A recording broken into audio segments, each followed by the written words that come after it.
Warning, boxing and high-intensity intervals are dangerous. This Fact 3 video is for educational and entertainment purposes only. The training methods in this video are designed for advanced full-contact fighters and extreme fitness athletes.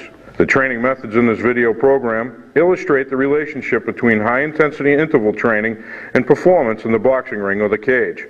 This information is not to be interpreted as a recommendation for a specific fitness plan. Boxing training is not without risk, and this or any other exercise program may result in serious injury or death. The risks include, but are not limited to, aggravation of a pre-existing condition, adverse effect of overexertion such as muscle strain, abnormal blood pressure, fainting, disorders of the heartbeat, and in very rare instances, heart attack. To reduce the risk of injury before beginning any exercise program, please consult your healthcare provider and a licensed boxing trainer for appropriate exercise prescriptions and safety precautions. The training instruction and advice presented are in no way intended as a substitute for medical consultation or guidance from a qualified boxing trainer. Fact videos, Combat Fitness, and Mr. George Vranos disclaim any liability in connection with this program. As with any exercise program, if at any point during your workout you begin to feel faint, dizzy, or have physical discomfort, you should stop immediately and consult a physician. George Vranos is a licensed boxing trainer in Massachusetts. The demonstrations are conducted by professional fighters and their sparring partners. Practitioners of these advanced boxing techniques and training methods will also develop extraordinary punching power and timing. A well-placed strike could result in a lethal blow in or out of the ring. Use of these boxing techniques may only be justified for self-defense in situations involving imminent risk of serious bodily harm or death. Combat Fitness does not advocate sparring without full protective gear. Fighters who are in training for an event should wear full protective equipment including headgear to prevent cuts, bruises, or other injuries. The sparring partners in this video frequently do not wear headgear for full visibility and demonstration purposes. Thank you for purchasing this video program.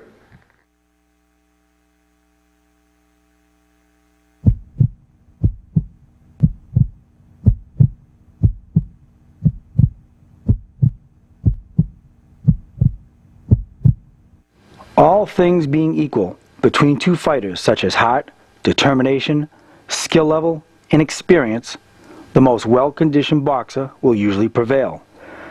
Our objective is to achieve the absolute highest level of fitness without overtraining, and it all starts with building a great pair of legs. Even great punching power, quick mobility, sudden changes in fighting range, and level changes cannot be maintained without a tireless pair of legs.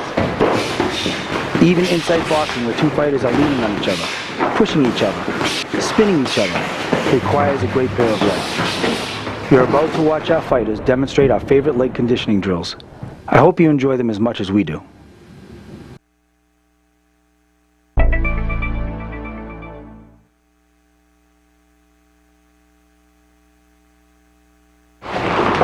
This first drill you're going to see is called the traveling drill. Here all the fighters get together in a group. We usually do this about once a week. This is a 10-minute drill. We start off with a very moderate pace, so all the fighters get their balance. We get warm, get comfortable with the patterns of footwork, and we regain our balance. Then we start to work. And then the last 7 minutes is going to be very intense. This drill is usually conducted by one of these active fighters because they're the most well-conditioned athletes in the club. And then what we try to do is we try to follow them. If we can't, we fail, we jump back in after. And that's how it starts. As many different patterns of footwork as possible to condition our legs. And now we start.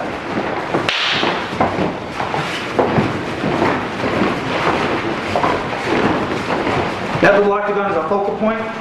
Our chins are down, our elbows laying down on our ribs. Staying on our toes. Try never to bring our feet together. Bicycle step again.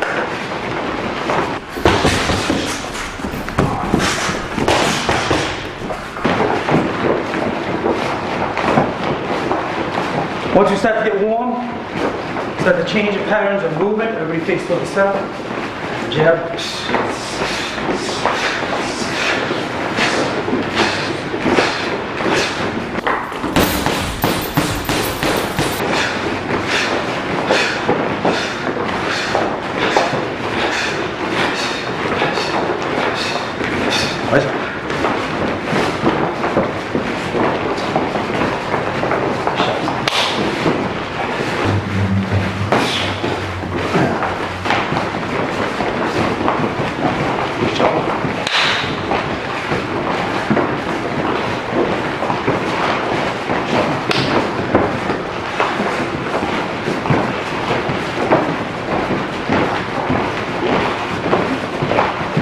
To the outside. Attack the center.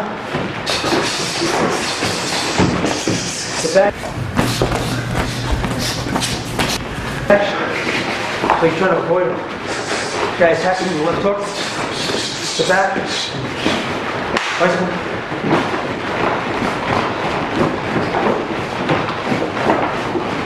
Pick up. Good job.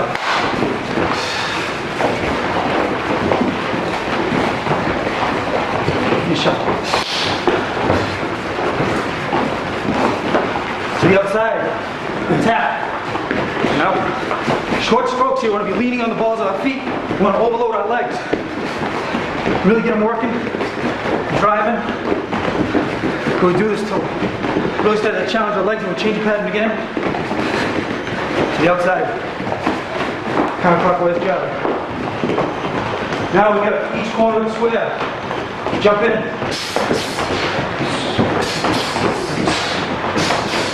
Practice the block.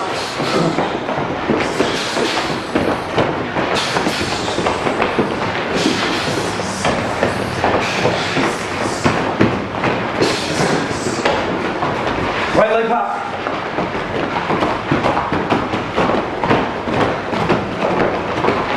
Left leg hop. Right leg hop.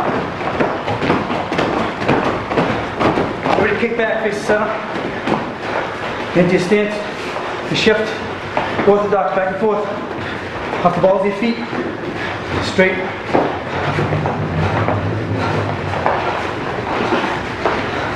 And side to side.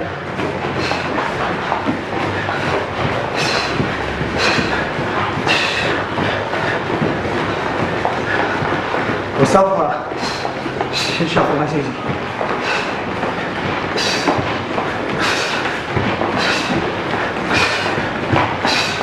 And side to side. And back. And go in. And back. And in. And back. And in. And back. And in. And bicycle fly. And move. And shuffle.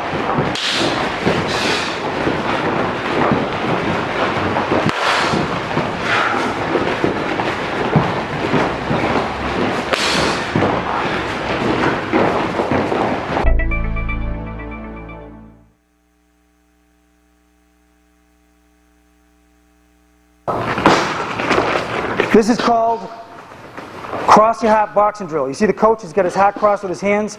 The target is the wrist. What the coach is doing is the coaching is moving around the box from the inside, and the fighter has to keep the coach in front of him at all times. The jab is a secondary objective of the fighter. The most important thing the fighter can do in this drill is actually keep the coach in front of him, because this is a footwork drill. This is one of our most important leg conditioning drills. The fighter is trying to keep up with the coach. And virtually it will be impossible for a fighter to keep up with a coach because, of course, he's on the inside of the circle. And the fighter has to stay on the outside and he can't move. And now what will happen is the coach will start to turn faster and faster, and the fighter will have to move faster and faster. It's very difficult for the fighter to keep up. He's got to really get a lot of work out of this drill, and after about 2 minutes he'll be almost completely exhausted. And we'll take it to a level much higher than he'd even have to do in competition. He would never have to move that much with his feet. But that will certainly prepare him for his lateral movement.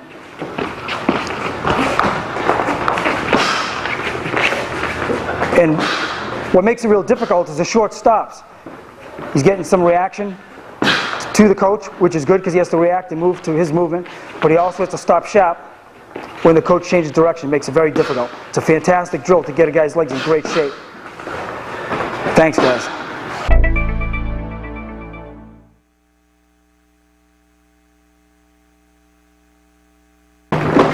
Okay, this is called run tag. Basically what the coach is going to do is just put a nice light jab right between the collarbones of the fighter, and he wants the fighter to start circle again, side to side. Coach is basically going to just gradually just cut off the ring on the fighter, constantly making the fighter change directions again And again, this time the fighter has to actually pick off the jab, and every once in a while the fighter will throw a couple punches at the coach. I'm not really concerned about a lot of punches here. I want a footwork drill, really. I want him to just move his feet. This is leg conditioning, always circling. And again, we're always adding in something different. Now we're just adding in a jab. And the fighter has to constantly move all the time, constantly changing directions. And now, of course, he's working on his fighting range. And this time, he's working it defensively. This time, the coach is actually attacking the fighter. But here we go, constantly changing directions. The coach is just going at him little by little, cutting off the ring, making him make these short little changes in his footwork. And we have a nice little footwork drill here. And it's a constant drill where the fighter would move non-stop for 2 or 3 minutes, whatever we need to do. And then the fighter would start to lay some heavy leather on the body belt once in a while and then move. You go in and out, and circle. And circle. And focus on the footwork.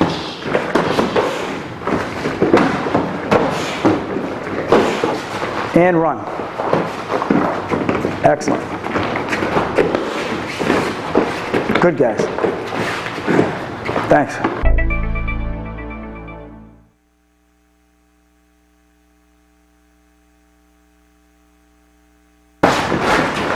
This is called the ankle tag drill. Right here, the fighter is actually trying to accelerate his jab over the body of the coach on the ground. And what he wants to do is throw the punch over the top of the coach, and he wants to move. Again, now what the coach is trying to do is trying to tag his ankle. So he has to constantly be light on his feet. He doesn't know whether he's going to grab his lead foot or his rear foot, but he's got to move constantly, in and out, to try to get that jab. Again, another reactionary drill. It's very physical.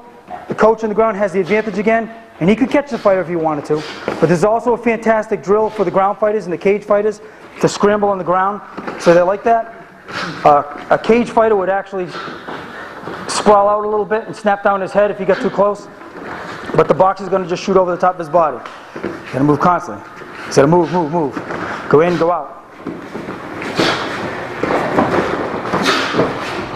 And now the coach is going to challenge the fighter a little bit and try to hook one of the legs. The fighter's going to really move now. It's going to be tough.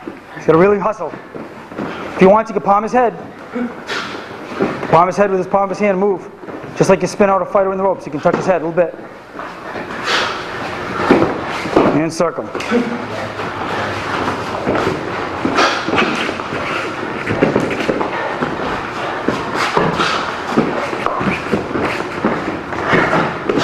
Good, guys.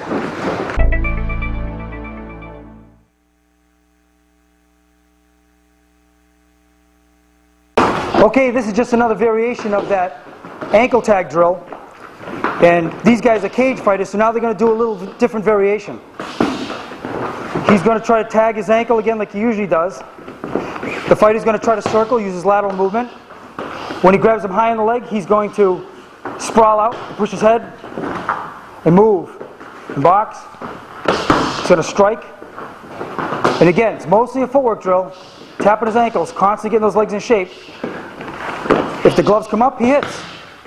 If he grabs him high on the leg, it simulates a leg takedown, and he sprawls. And then he boxes.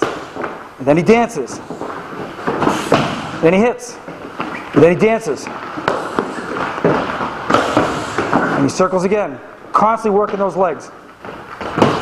Striking and moving. Sprawl. Move. And dance. And back. And all he's going to do really is just palm that head when he comes in for that leg shot. That's it. And he's dancing. And striking. It's a lot of work. Good, guys.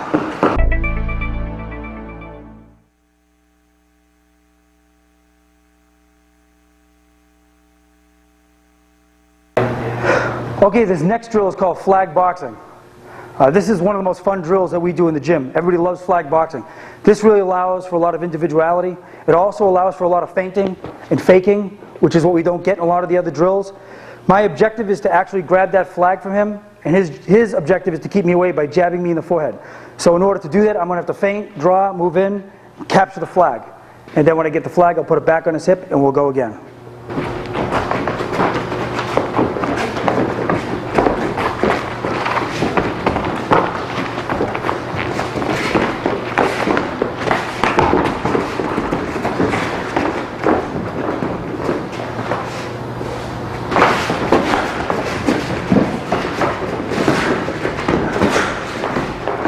Use the whole ring.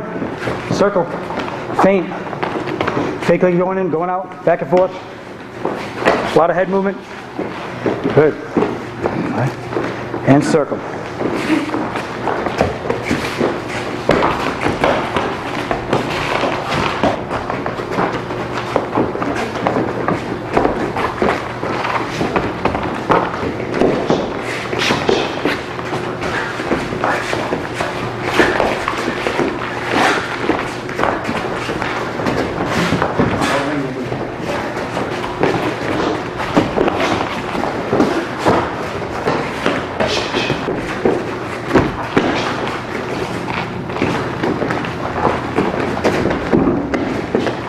Protect that flag.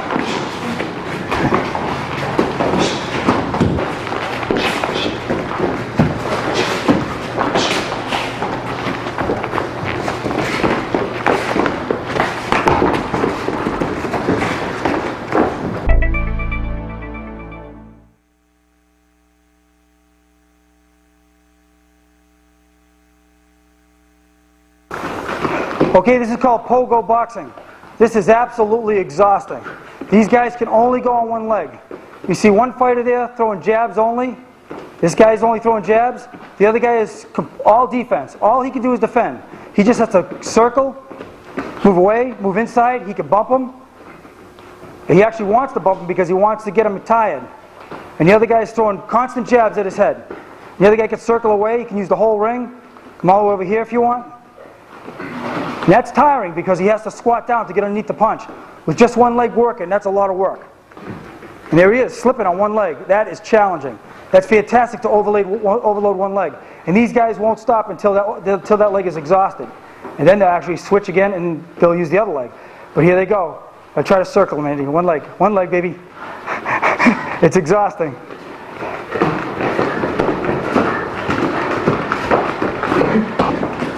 Now the fighters have switched roles. Andy's throwing the jabs, and Jay's trying to circle away and make a miss. Jay can use his hands, he can parry if he wants, but he's trying to slip with his head because that's really overloading his leg. That's a lot of work. If you can box on one leg for 2 minutes, you can absolutely box on two. It gives the guys a lot of confidence in the condition where they can do something like this.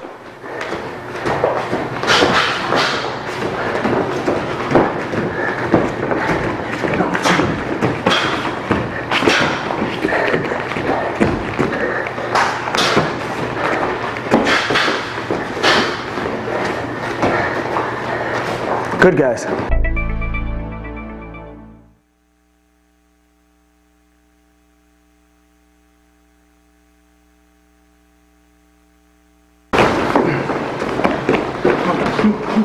Okay, this is called piggyback boxing.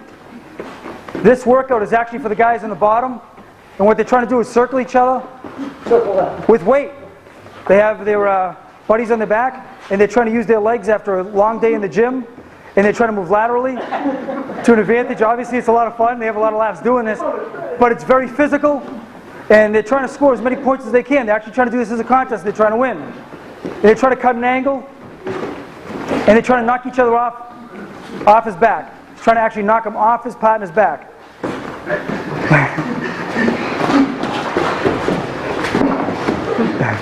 It's not easy to circle. Their legs are exhausted after a day in the gym. And they can push with that jab too if you want.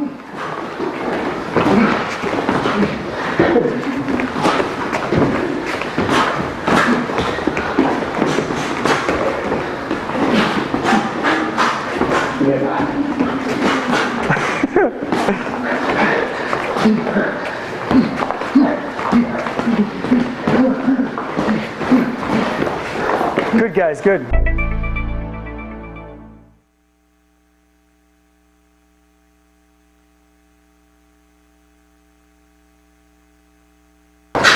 This is called the walk and stock baton drill. The fighter is going to practice his shadow boxing, bobbing underneath the baton.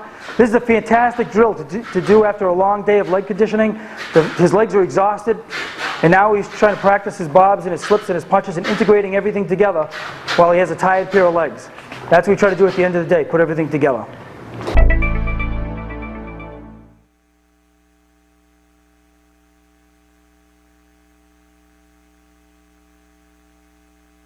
This is an advanced baton swing drill. This is a lot like the other baton swing drill you just saw, where the fighter was actually walking and following the baton, following the coach. And now what's going to happen is we're just going to add a different dimension. Now we have angles here. Now he's going many different angles. He can go forward towards me, using me as a target. He can duck, and he can slip, and he can bob, and he can cut angles. He can go wherever he wants. Now he can go out, he can go away from me, come back in his leisure. Doesn't always have to throw punches. He can slip, slide, cut angles, but he constantly has to react to what might have been a punch to his head. Always ducking and bobbing. And again, we try to do these at the end of a leg workout, so he's exhausted, and it's real difficult for him to actually get those level changes because he's done so much at the end of a day, and now he's integrating everything together. Punches, footwork, angles, and head movement.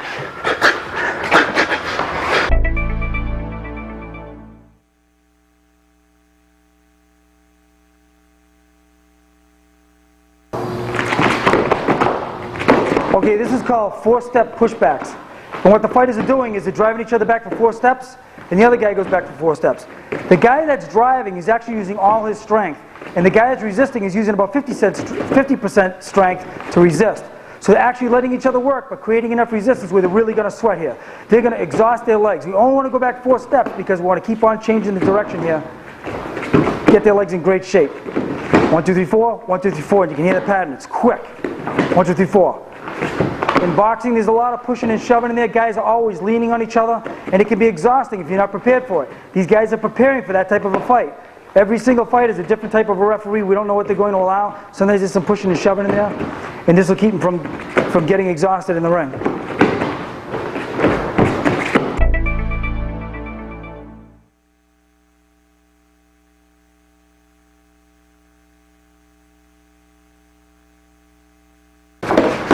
Okay, this is a body punch-out drill. This drill is designed for the fighter to go to absolute failure. The coach is going to move him around and try to make him struggle for his footing. And the fighter has to punch non-stop while he's getting leaned on and spun around and turned and pushed. And we're going to do this for about 3 or 4 minutes straight until the fighter is completely exhausted. This is basically the drill that we use to break the wall. The wall that shows the fighter that he can go further than he ever thought. We'll take fighters further than they've ever been before with this drill. There is probably nothing more exhausting you could do in a gym than this right here. This is right up there with doing hand pads with a good hand pad coach, because you're leaning, you're pushing on his legs, he's punching non-stop. He can't stop punching. He's going to punch, punch, punch. The coach is going to push and slide and spin. He's going to work his neck. He's going to lean on him, and he's going to make him go on every different part of his feet, constantly struggling for his footwork and punching. And if he stops, he's going to get leaned on. He's going to get pushed. And they're going to go till his arms are completely exhausted and his legs are completely exhausted. But he can never stop punching during this drill. He can never stop. He has to continue to be active throughout the whole drill. He can never stop working no matter what happens. He's going to constantly struggle to free his hands and continue to strike. No matter what happens, no matter how tight he is, he can't stop.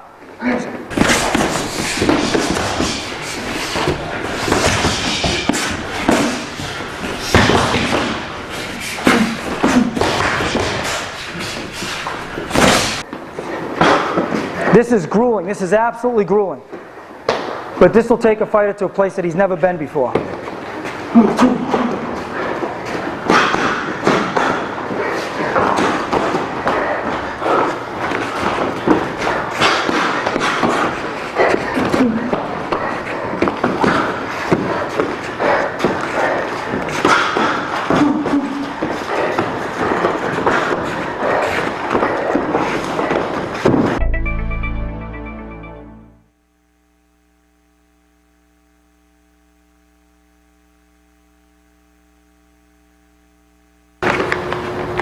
Okay, right here, this is called the walking mirror slip drill.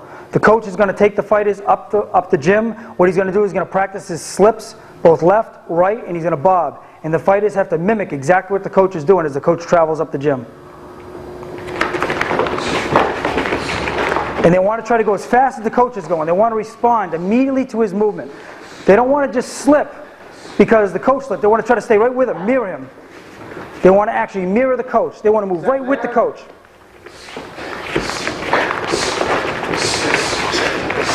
It's very hard to react to what the coach is doing because he's already moved. But they're trying to stay with him. Very difficult to react to this. Fast. You want these slips to be fast, just like you would slip at a punch.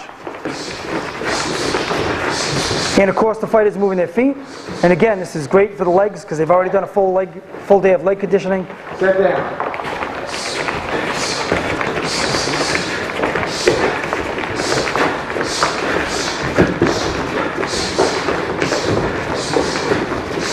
Back. Get down.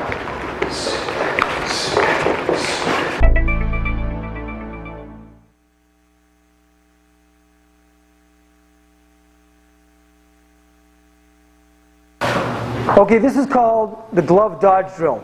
This is part of our cool down. The guys like to have a lot of fun with this. This is something that gives the guys an opportunity to practice pure reaction. These guys are going to try to basically take his head off with the gloves, and this guy's got to move instinctively. I don't really care about boxing movements over there. All I care is that that guy doesn't get hit. His whole objective is not to get hit, and whatever happens, happens. Fire.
That was great. Work.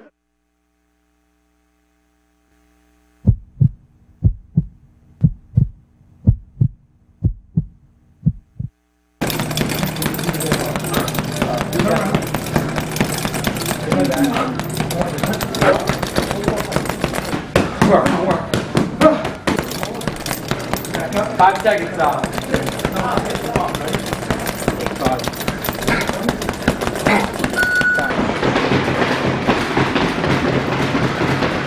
Okay, everybody, grab a big bottle of water and get ready to work.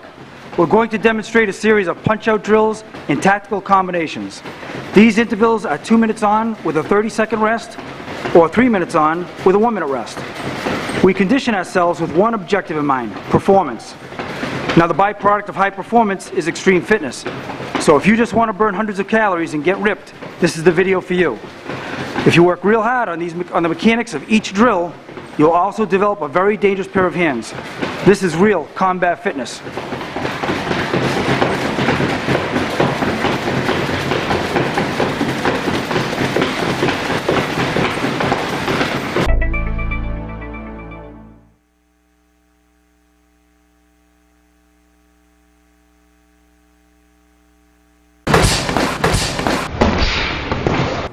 Okay, this punch-out drill, these are alternating shovel hooks. The first few punch-out drills that we do are always basics. When we say basics in boxing, what we mean is most important. The most important punches, actually the most important combinations also in boxing, are the basics. Basically what we're going to do is we're going to throw punches straight up the middle, as if the fighter had his arms out here, and we want to go right at the center. So we want to roll, we want to use our heels, our hips, and our hands on every single combination we throw. You ready, guys? Let's work.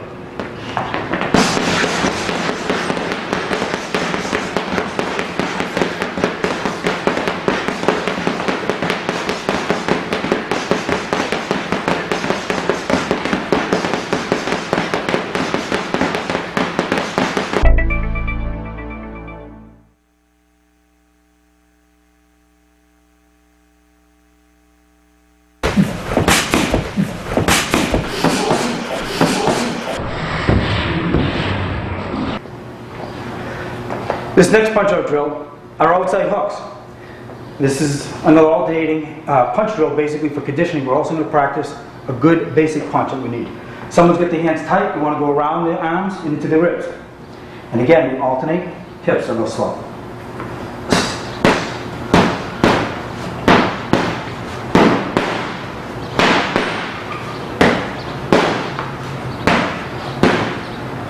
Ready to work? Let's go.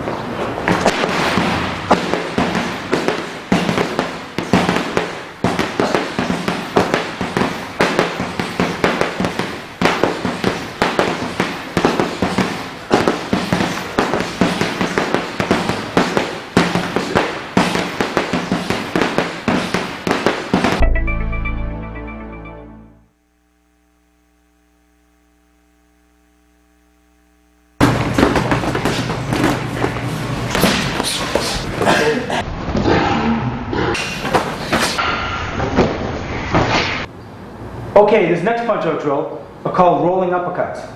Here we're going to use a deep squat with all our punches. We're going to try to keep a constant cadence with all our punches. We don't need to throw heavy punches. We need to throw at a constant pace. This is one of the most physical punch-out drills that we do. It's exhausting because of deep squats. All the fighters are going to drop down deep. We're going to have a wide stance, slightly staggered. We don't want to be neutral. And then we just want to pick up 6 shots. 1, 2, 3, 4, 5, 6.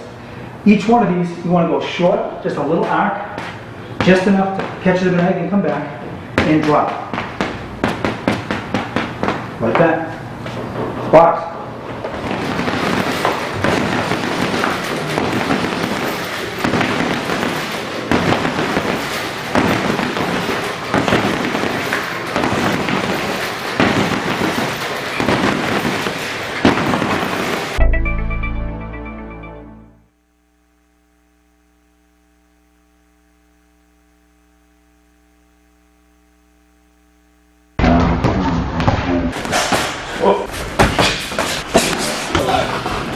That's not true.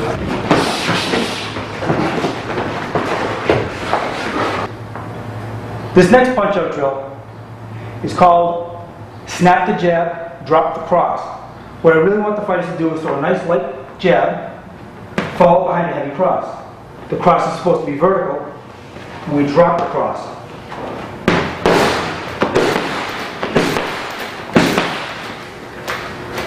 So what I'm doing here is keeping the right hand back.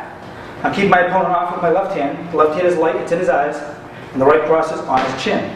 So it's the jab is light, the cross is heavy.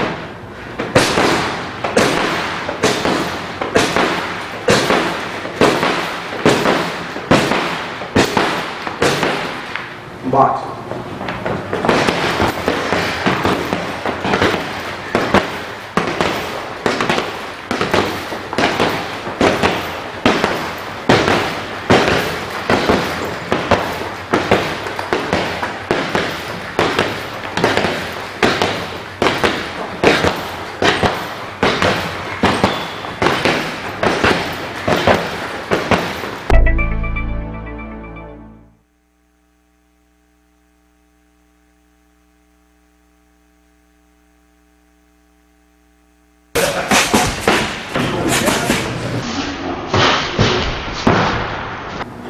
Okay, this next punch-out drill is actually a tactical combination.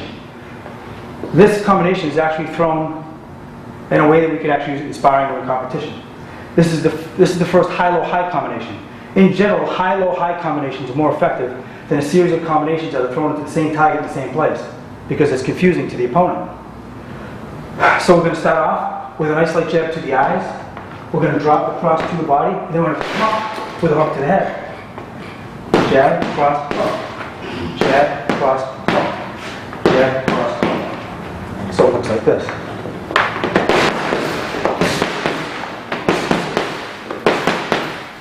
And work.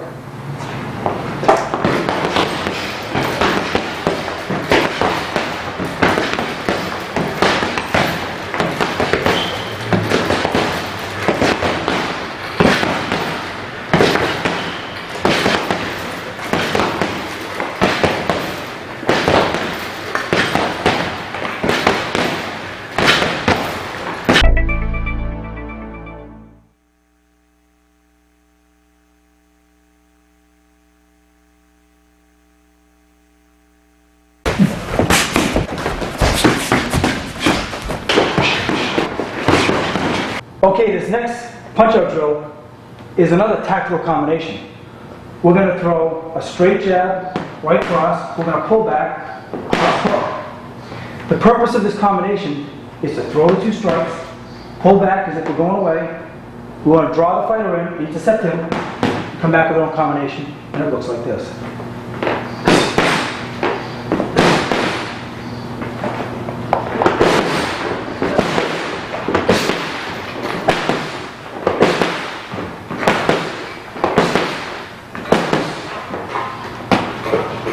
And work.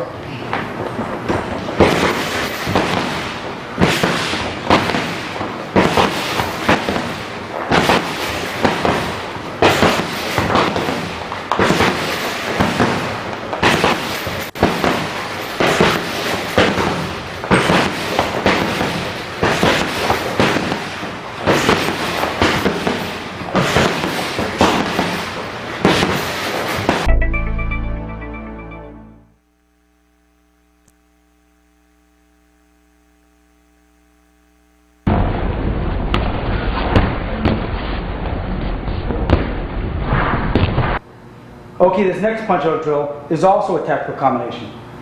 And this is a tight combination. We're going to be fighting on the inside.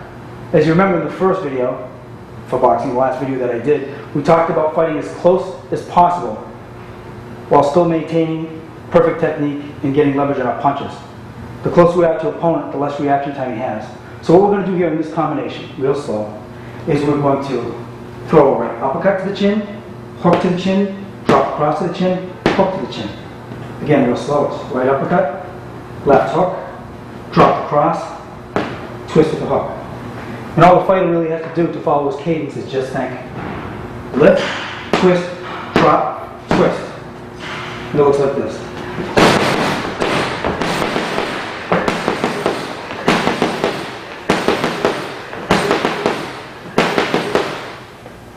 And box.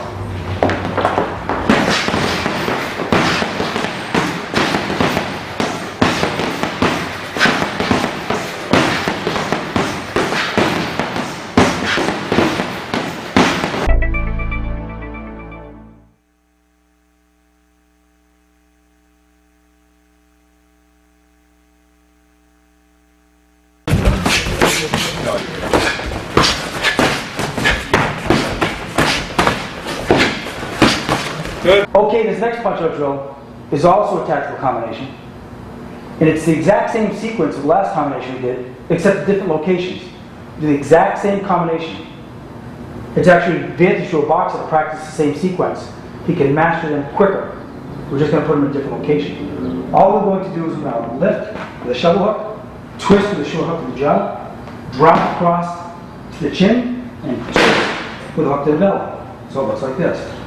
Lift, twist, drop, twist. Just like we did before, except in different locations.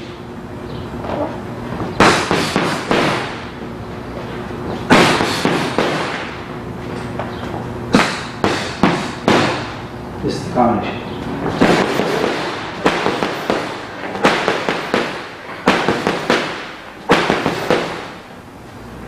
And then we do that, hard, work it this way.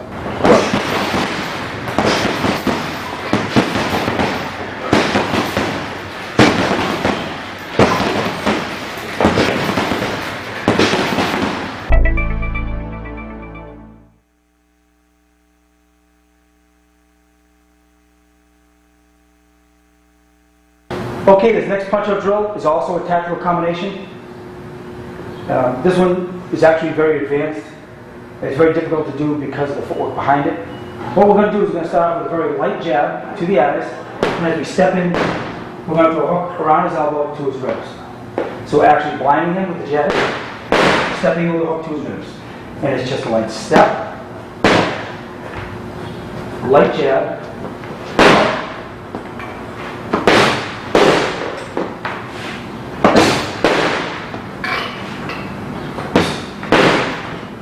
and it has to be done quickly behind the jab. The hook has to come in behind the jab.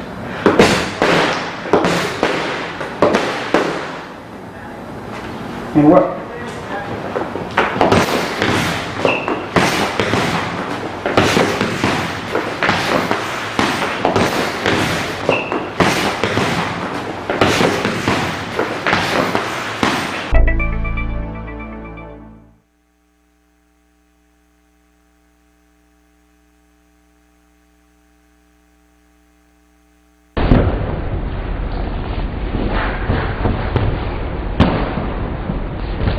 Okay, this next combination, this next punch-out drill, is also a tactical combination. This is called a 32. We're going to throw 3 straight ones up the middle, and then we're going to throw a double hook, which is 2 hooks on the side. 1 to the jaw, 1 to the ribs. Second sequence, we throw the straight shots right down the pipe, and then we throw 1 low to the ribs, 1 high to the jaw, and it looks like this. 1, 2, 3, double hook high, hook low. 1, 2, 3, double hook low, high. 1, 2, 3. 1, 2, 3.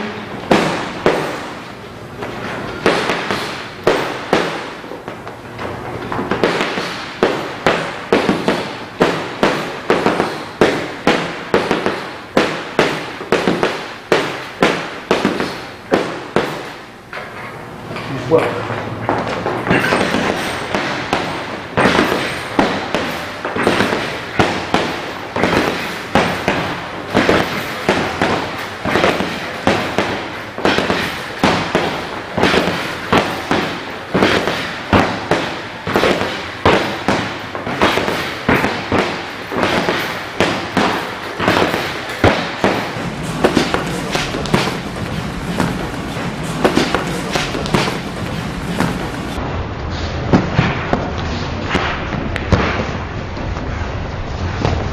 Okay, this is just a variation of the 32.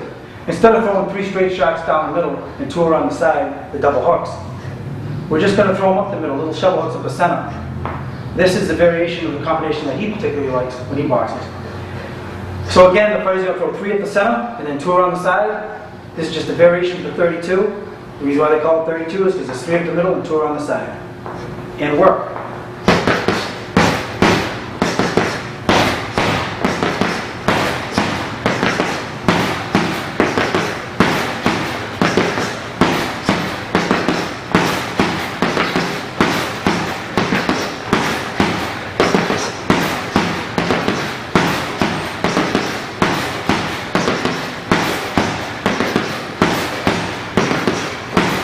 Throw that shit with razor or something.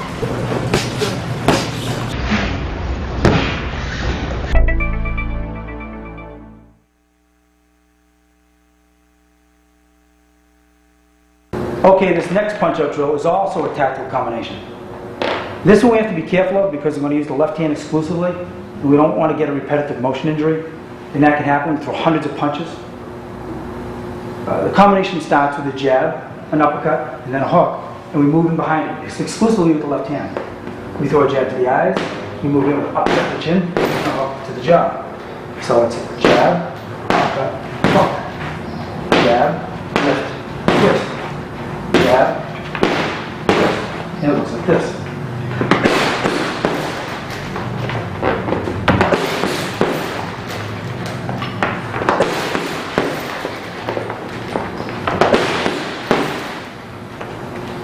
Work.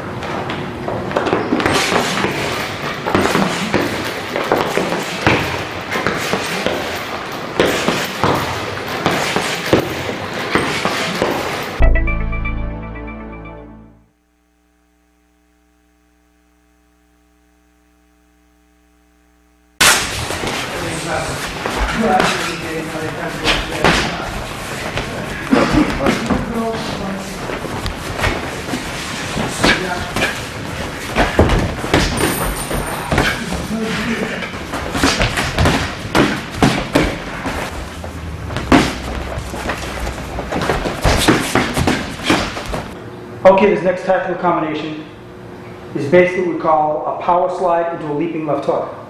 This is basically when you start to get your guy rocking, he's going towards the ropes, he's starting to weaken up, and now you want to finally drop power.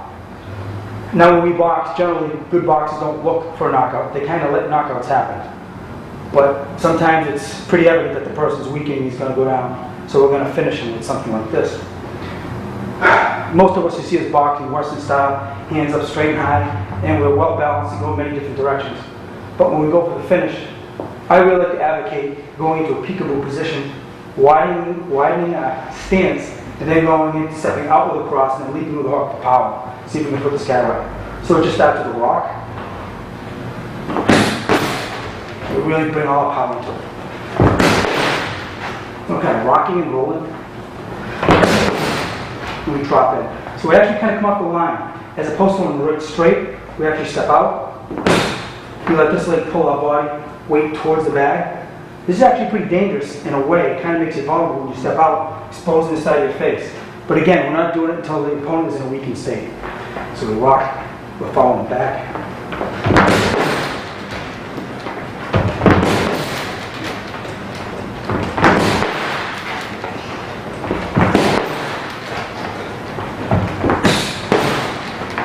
And we get a workout out of that.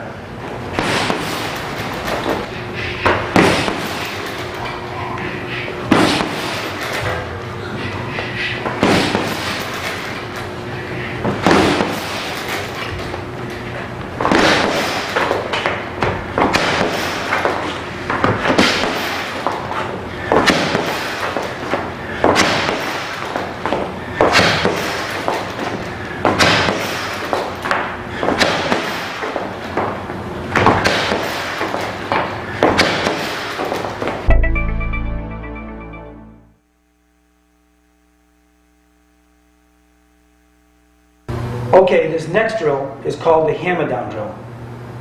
This is basically just a way to add a little impact to the boxer that's already thrown the punch. And basically what we use this for is to break a wall. This is a conditioning drill. This isn't like we're going to be doing a lot of skillful things with the hand pads right here. We're just going to shut him down. We're going to bring him to a place he's never been before. We're going to really break down those shoulders, take him to a place that he's never thought he could go, but he's going to find out that he can. And he's going to force him into it. He's not going to let him quit. The best breakdown drills and the best way to break a wall is when you have someone pushes you as hard as they can. You just can't do it on your own like you can here. So here they go. They're just going to work. And they're just going to work non-stop. And again, whenever I like to see a fighter break a wall, I like to go about 4 minutes.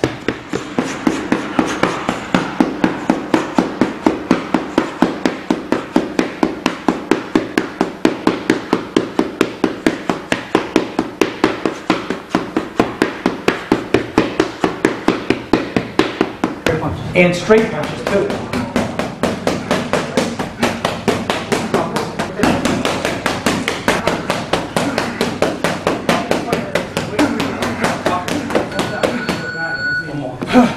One more.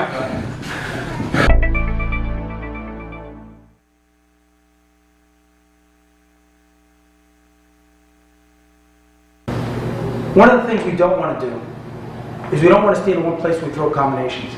We have to do that when we practice our punch-out drills, because that's the way we condition our body. So at the end of the day, what we like to do is we like to box the bags. We don't want to punch a bag, we want to box the bag. That means we want to box the bag as if we're boxing an opponent. We want to move laterally, we want to move in, we want to move out. We might even practice our defensive skills. We actually have to punch that bag as if we're practicing our defensive skills. We want to throw punches about 70% of the power. If we throw too powerful, if our punches are too powerful, we may be going off balance and leaning off our toes. So we want to keep everything short, sharp, have fun, a lot of mobility, and just see if we can integrate all our footwork back again. And then we just box the bags.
Okay, another way we like to integrate our footwork is just use this bag like a pendulum.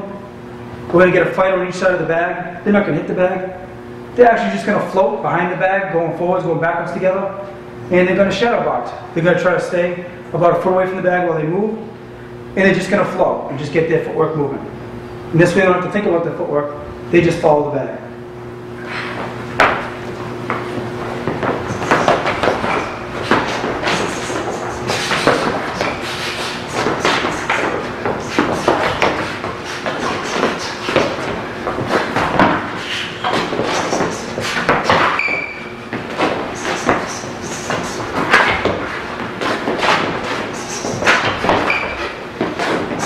Okay, this next drill is also a footwork integration drill.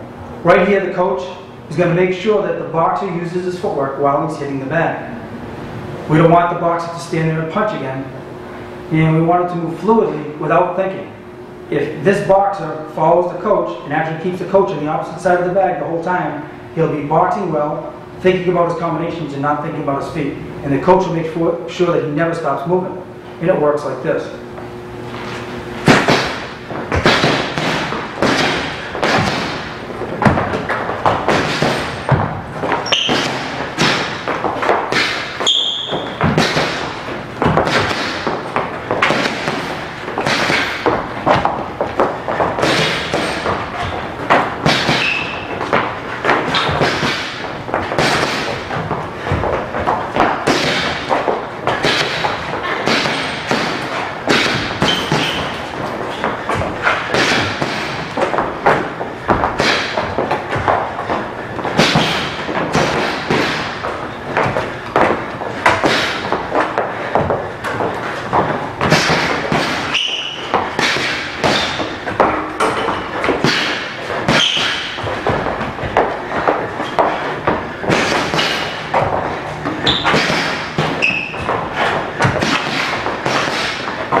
Okay, now I'm going to show you a series of hand speed development drills.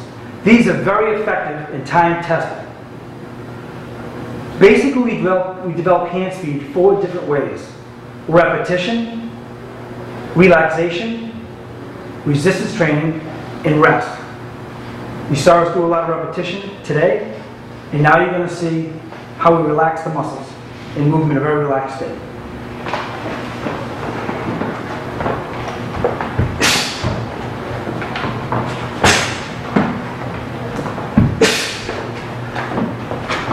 As fast as we can now.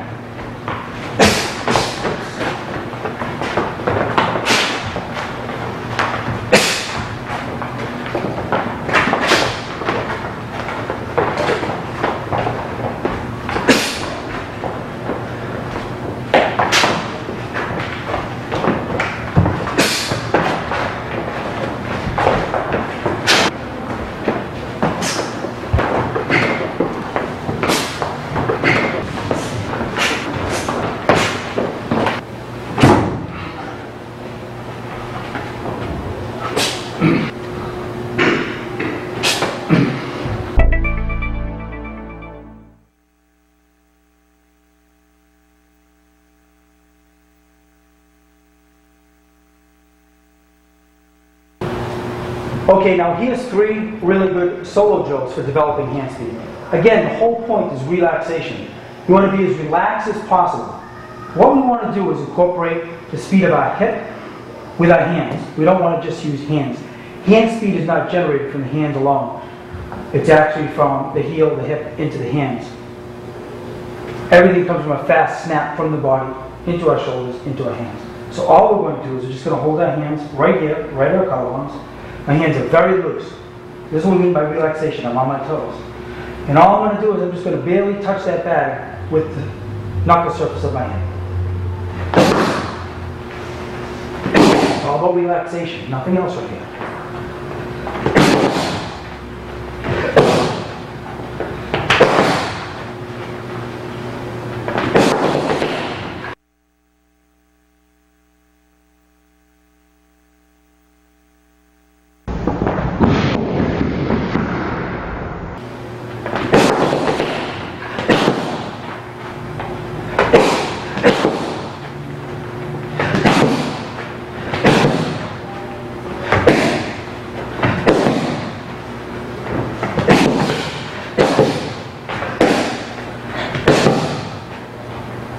Nice and relaxed.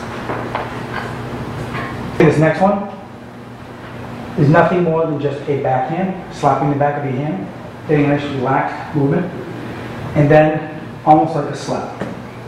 And it just flows. It gets the shoulders rolling, it gets your knee and heel coming off the floor, bending, your hip moving, and it's nice and light.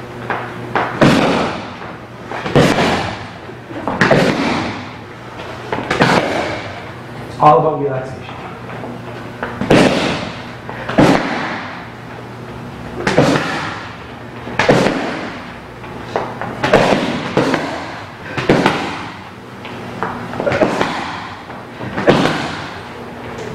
Nice and relaxed.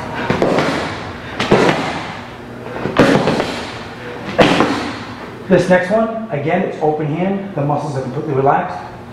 All I'm doing is just relaxing the waist, and I'm trying to get a lot of hip rotation with this one. Again, we don't have great hand speed unless we have the hips behind it.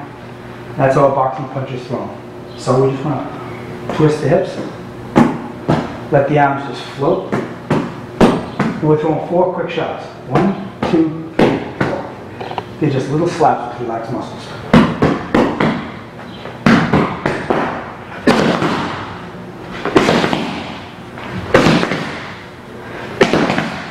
It's all about the waist turning with the hands.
The Crazy Eights is a 20-minute multi-joint plyometric boxing-specific routine done with free weights.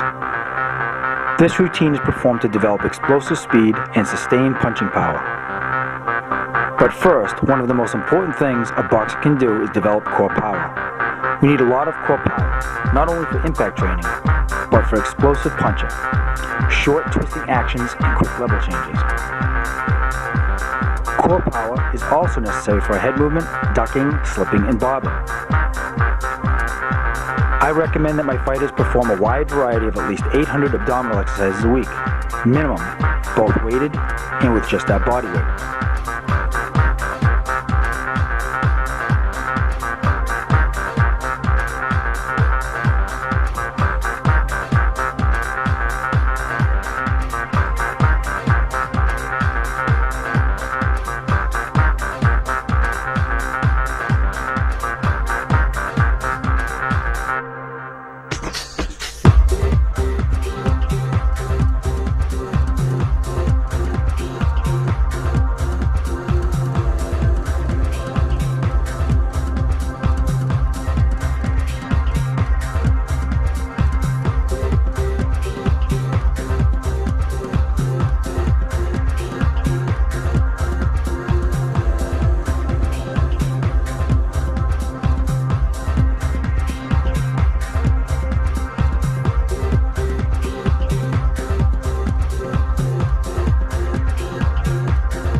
Whenever we come into a well-equipped gym like this, we try to take advantage of all this fantastic equipment.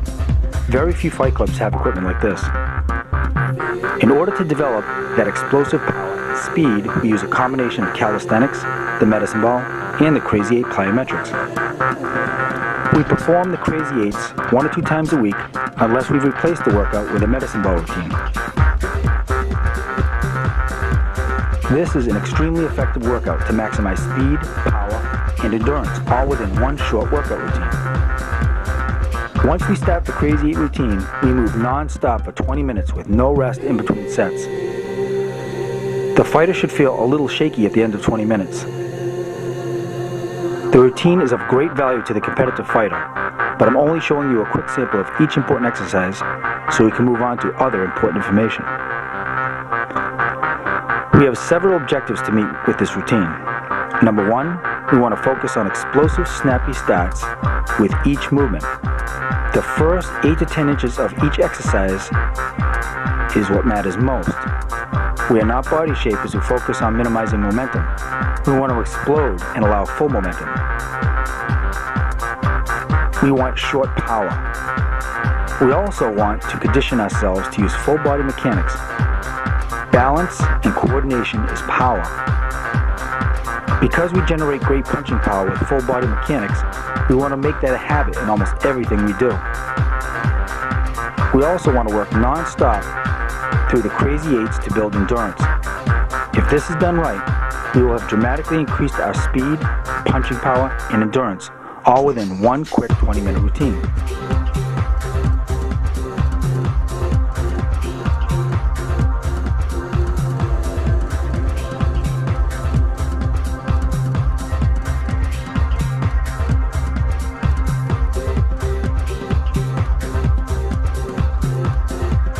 We work on short punches with free weight exercises, as you see here. Snap the weights quickly off the shoulder and pull back as soon as you have accelerated. Pull back as soon as you have accelerated the weight and pull back again.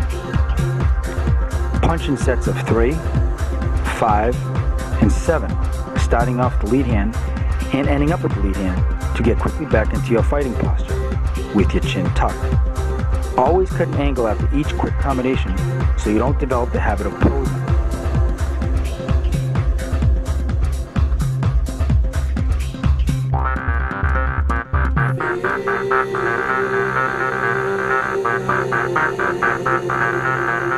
When the Crazy 8s are complete, we then integrate good boxing technique with some light shadow boxing.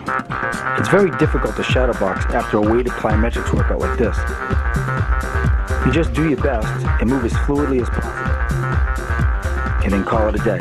Don't overtrain.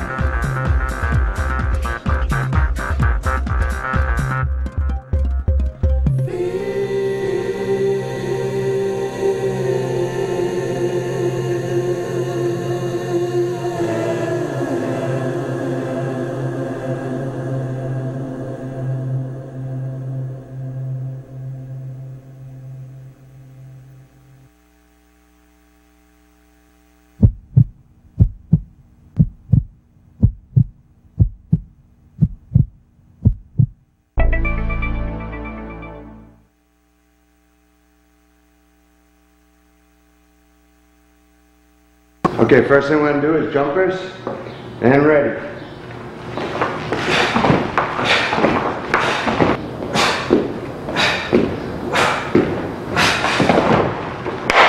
Flats.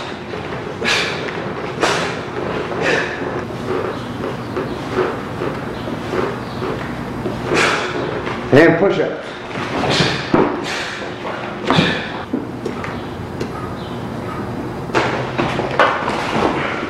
Shoelace crunches.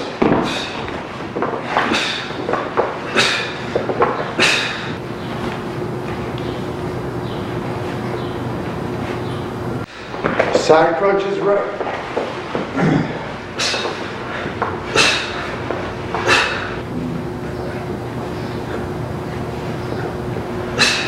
Side crunches left.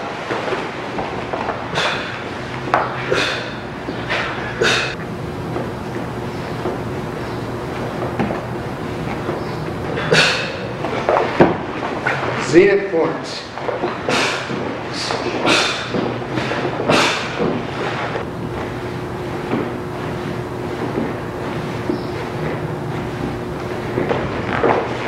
And up.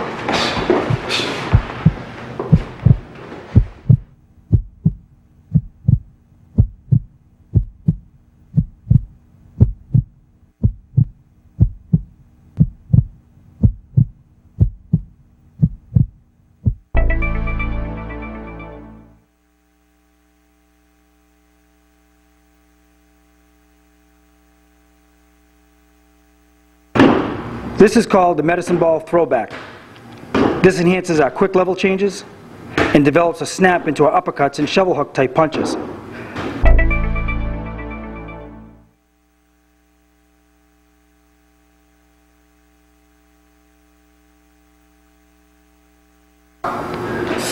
This is called the broad jump press.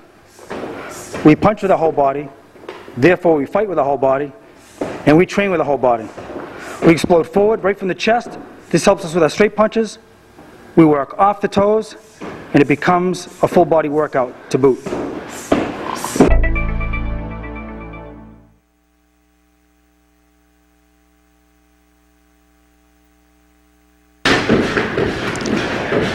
These are called medicine ball twisters. This helps the fighter with his arcing punches, his hooks, and it has to be done fast. It's for both speed and conditioning.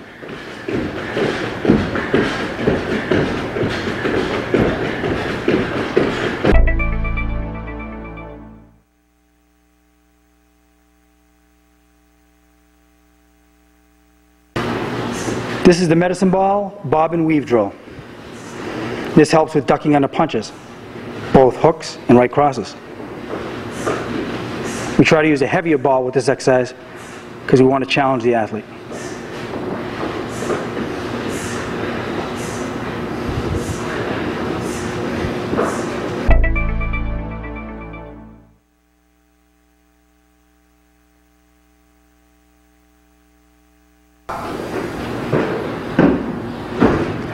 This is called the seesaw pass. Try to do this one for a good 2 or 3 minutes. See if we can get a workout out of it. This works your abs and all the important muscle groups when punching, including level changes.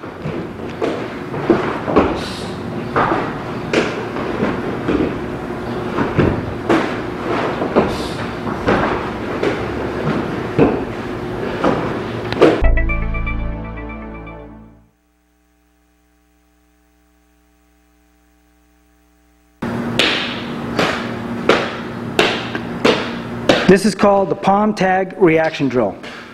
Here the fighter throws the ball from his chest. It's important that it explodes right from the very first movement, right from his chest. He tries to hit the coach's hand. The coach is going to move the hand in different patterns. The fighter has to try to keep up. He has to react. This is great for speed, endurance, conditioning, and timing.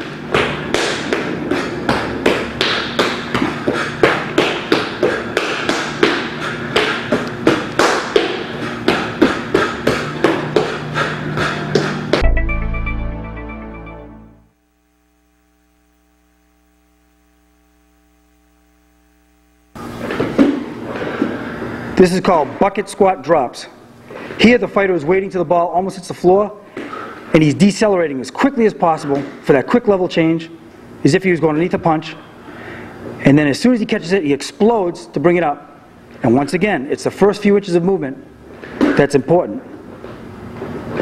And then we're really not concerned about a little bit of momentum.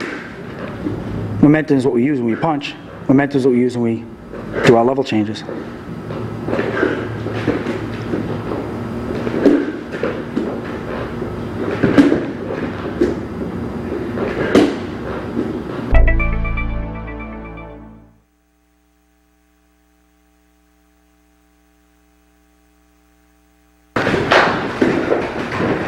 This is called jumping jack ball toss. This is a conditioning drill. This is a conditioning drill that rivals jump rope or anything else you could do in the gym.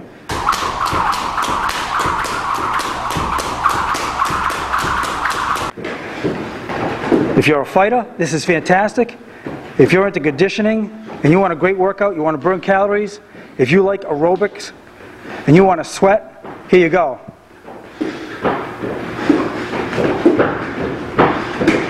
We try to do this for 2 or 3 minutes at a time, take a 30-second rest, and then continue.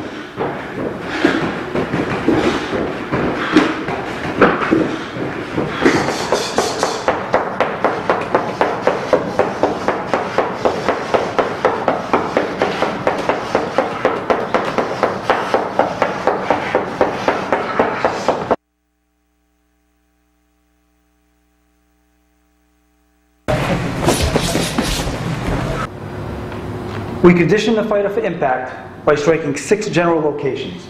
Number 1, almost where the seam of the shirt is, above the hip and under the armpit. Number 2 is on the exact opposite side, obviously. Number 3 is right here under the nipple line. That's for your shovel hooks. Number 4, same side. Number 5, dead center of the belly button. And then the most sensitive location is number 6, right here in the center. Those are our 6 general locations. I recommend 200 bumps twice a week. That's minimum to condition the fighter for impact.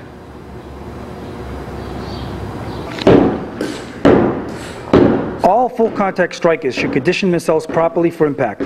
These exercises are unnecessary for the fitness athletes. For boxers, we focus on the midsection against body shots and the neck, which is a shock absorber for the head. Remember that abdominal exercises are an important part of impact conditioning for the midsection. I encourage a minimum of 800 repetitions a week. That's both for power development and impact training. The medicine ball is still the single most important piece of equipment for this purpose. The fighter on the floor is actually practicing his level changes, where he makes contractions from the waist, which is the 3rd coil of the spring, like you saw in the Fact 2 video. And then if you notice, he's exploding with the strikes right to his body, so the fighter on the floor is also conditioning himself for straight shots. The fighter that's standing is conditioning himself for impact, and they work together as a team. They both benefit from this important exercise.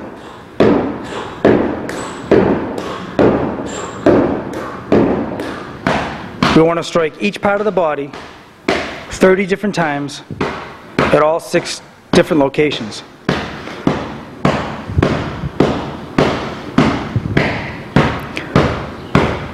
We want 200 bumps twice a week, minimum, for impact training for any of the full contact fighters in this club.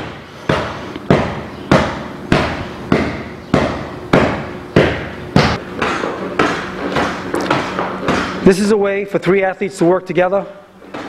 2 on the outside, obviously, are conditioning themselves for impact, and the athlete in the center is actually practicing his rotation with his heels rolling, and he's conditioning himself as well for his hooks and his inside punches.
Like a velociraptor.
Good.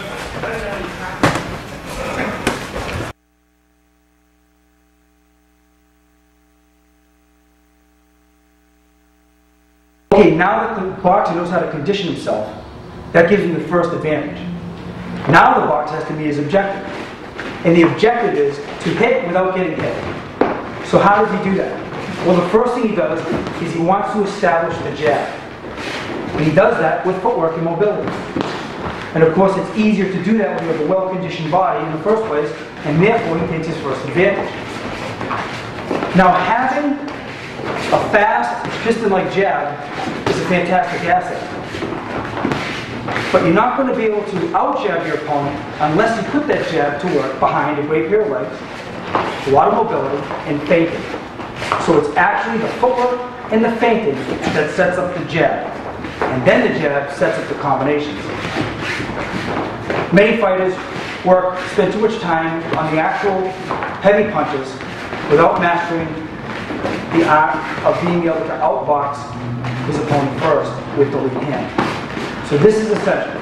And we're going to talk about footwork patterns, how to use that to accelerate the jab towards his opponent, and feinting, because feinting is what off-balances his opponent and tricks him to think he's doing one thing.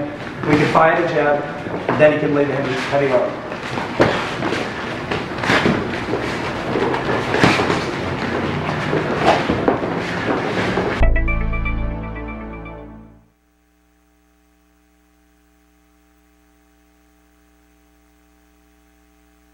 Now we're going to show you some footwork patterns that are very important to the boxer. We'll start off with the simple ones first.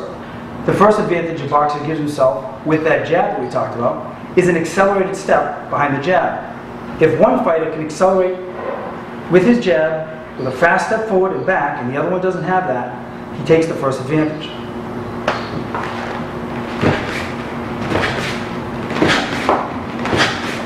Now the other fighter wouldn't be able to follow him back if he didn't have that accelerated step.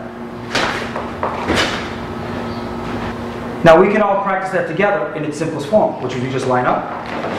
We put most of our weight on our rear foot, and we move lightly with the lead foot, just the ball of the foot, just checking the floor, just enough to come back with the jab, and we'll be able to move in and out. Now this is the simplest way to practice this.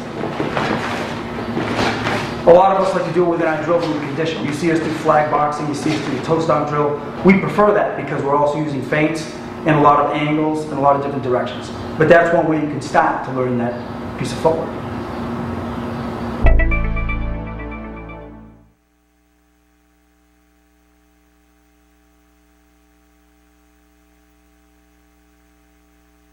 Okay, this next pattern of footwork, we're going to use the accelerated step. We're going to try to draw the fighter in so we can cut an angle. So I'm in regular posture, regular boxing posture. I'm going to use an accelerated step to throw the jab in his eyes. I'm going to come back, I'm going to check the floor. That means I just barely touch the floor and I'm gone. I step out, I cut an angle. When he follows me in, and I get the angle of advantage. So it's designed to draw him in. So I step in, check, cut the angle.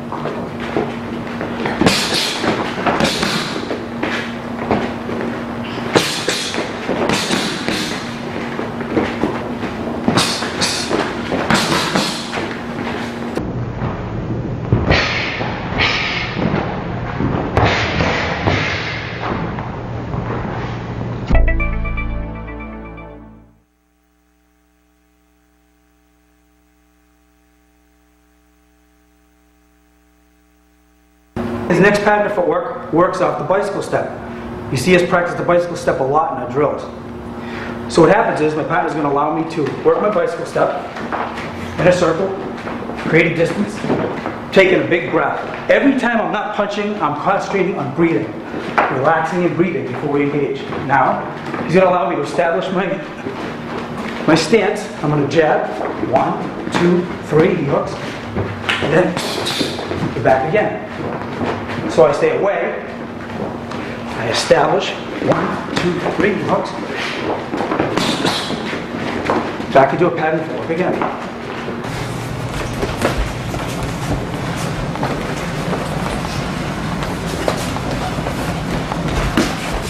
Distance, breathing, relaxation, engage.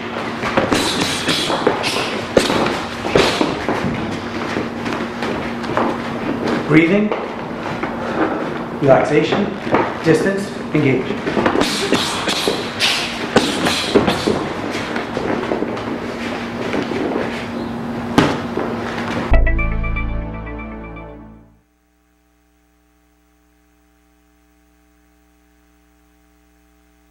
Now we're going to talk about using feints.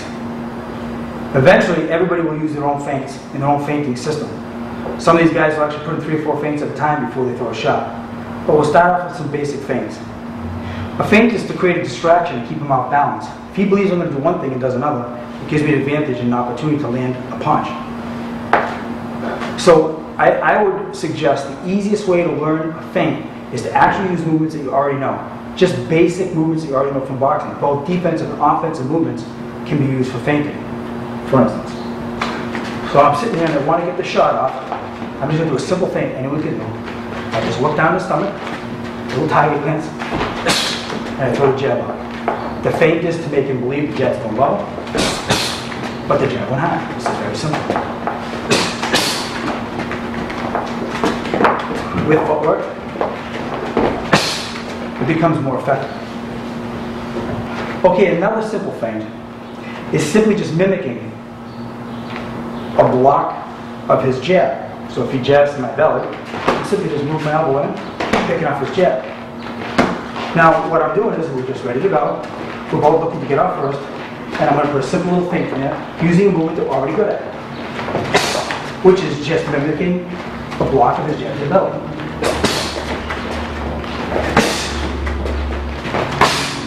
Again, just a simple level change alone will get a reaction.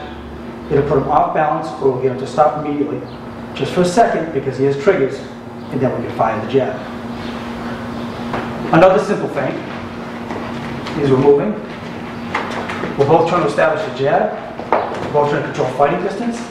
I'm going to fade, jab. I'm going to create the illusion I'm going back on my rear leg, as if I'm going away, but I'm coming back.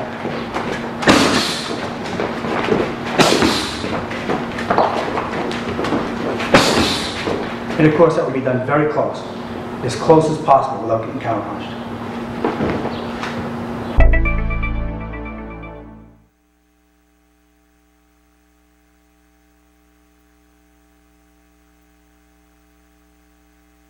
Now this is a very simple drill where the guys can actually practice the footwork and the feinting to set up the jab.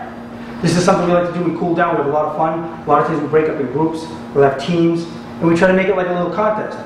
But the big thing is it has to be fun, and we want them to use the whole floor to have a good time with this. Trying to off-balance each other and trying to fake each other with the feints to give them the advantage in the jab like we talked about before. And it works like this. Whoever lands the first 5 jabs wins, and that side gets the point. It's done like this.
During the application of establishing the jab against our opponent, we also use the jab to neutralize his right cross.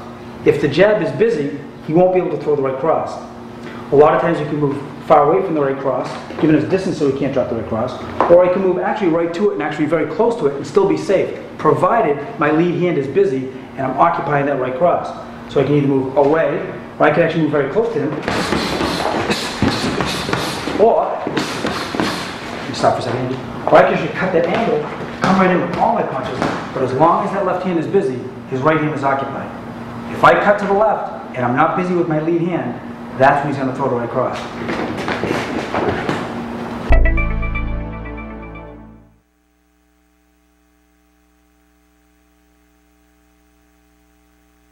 Okay, now let's take a look at a simple setup where we use the jab to actually start landing the heavy punches. This is a very simple one anyone can do. Our fighter is triggered to parry, because that's his training. So what we're going to do is we're going to throw nice jabs right in his face, get parried, and I'm going to drop that jab down from his eyes, all the way down above his chest. And while he's busy parrying it, he's not paying attention to the fact that he's been drawn away from his face. He's not protected. So it works like this. So it's real simple, real slow. Eyes, nose, chin, chest, up. Eyes, nose, chin, chest, up. Eyes, nose, chin, chest, up. And then we move in. And that's called the falling jab.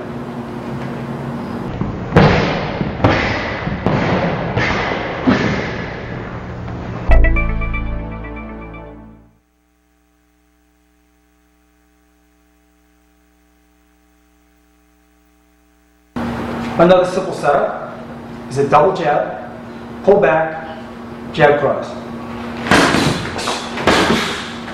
So all we're doing is double jab, 1, 2, fade back, come back, a little slow. Step with the accelerated step, double jab to the eyes, pull back, jab cross, and then we're in. 1, 2, pull back, and we're with the combination.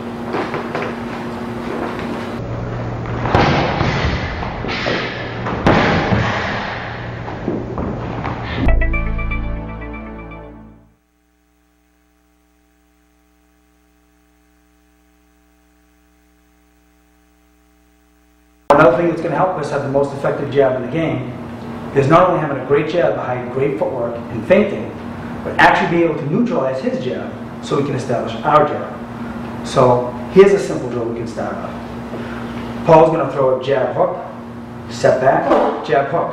I'm going to address it 2 different ways. We're going to alternate. The alternating is the important part of the drill. That's what allows us to do everything reflexively, from going from blocks to slipping and ducking into parrying. So we do 1, 2.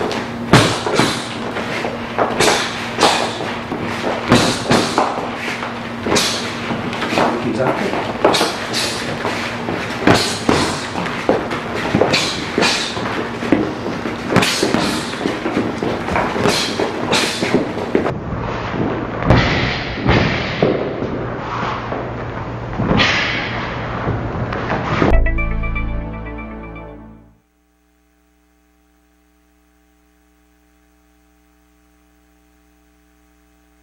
Now we're going to neutralize the jab, and then we're going to counter.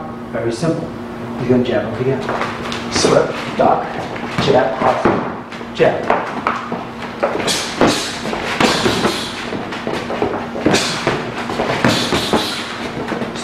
So it's slip, duck, jab high, come back down.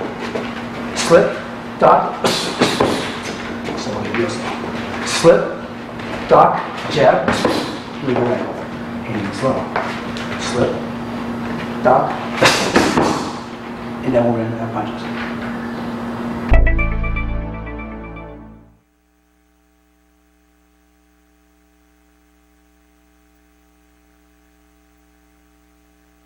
Okay, now we're going to neutralize his attack so we can get back to our basic boxing again with that jab.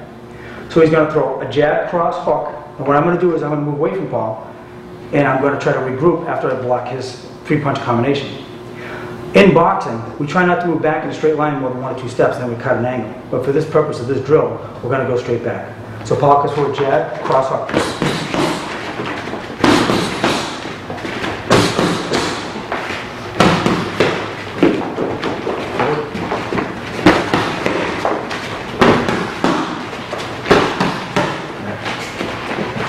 Now what I'm actually doing here is I'm parrying his jab, catch the cross, and I let the cross knock my hand back to a blocking position.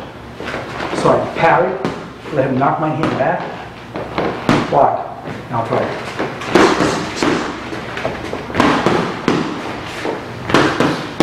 And we do all that moving back.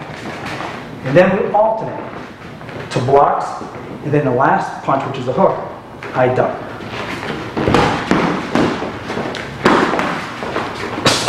Go back again. So we block, then we duck.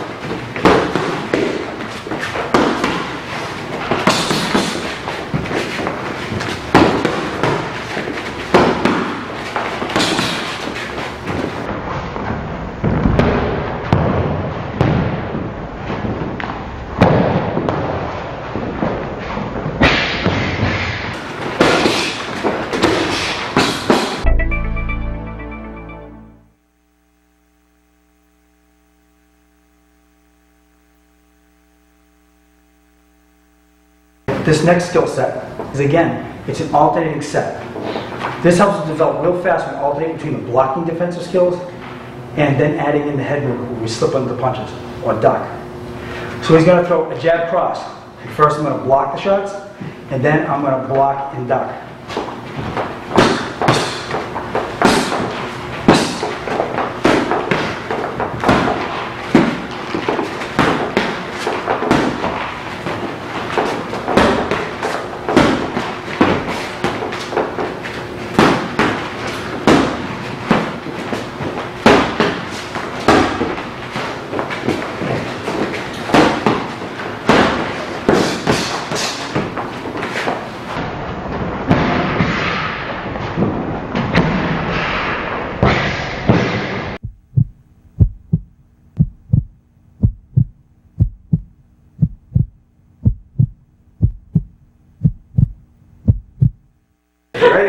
Ready.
I want to thank you for purchasing the Factory Video program. I really hope you found a lot of useful information in this video, and I hope you were entertained as well. I want to say thank you to all the fighters at the Hard Time Submission Fight Club and the MMA Center for their participation in this video. I really do appreciate your help. Boxing training is one of the most incredible fitness workouts you will ever experience. High intensity intervals are an incredible fat burner. Your dietary needs will change dramatically. Yet, you should never try to out-exercise a bad diet. See your healthcare provider for a specific diet plan for you. Old school boxing training has so many benefits outside boxing itself. That's why I'm a big advocate in its training methods. I'm also a big advocate of using boxing and don't let boxing use you. Once you become well conditioned to taking punches, many of us have a propensity to spar too often because it's fun.